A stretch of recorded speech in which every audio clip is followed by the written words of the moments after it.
betrayal and arrest at Gethsemane. And while he was still speaking, behold, Judas and one of the 12, with a great multitude with swords and clubs, came from the chief priests and the elders of the people. Now his betrayer had given them a sign: whoever I kiss, he is the one to seize. Immediately he went up to Jesus and said, Greetings, Rabbi, and kissed him. But Jesus said to him, Friend, why have you come? Then he came and laid hands on Jesus and took him. And suddenly one of those who were with Jesus stretched out his hand and drew his sword, struck the servant of the high priest, and cut off his ears. But Jesus said to him, Put your sword in its place, for all who take the sword will perish by the sword. Or do you not think that I cannot pray to my Father, and he will provide me with more than 12 legions of angels? How then could the scripture be fulfilled that it must happen? In that hour Jesus said to the multitudes, Have you come out against me as a robber, with swords and clubs to take me? I sat daily with you, teaching you in the temple, and you did not seize me. But all this was done that the scriptures of the prophets must be fulfilled. Then all his disciples forsook him and fled. So here, they all were coming with Jesus, right, with clubs and swords.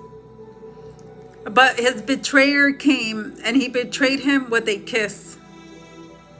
That shows that the people that were close to us, that we have closeness, are deceitful with their words. Because sometimes we need to be discerning that just because they talk sweet to you doesn't mean that evil is not in their hearts.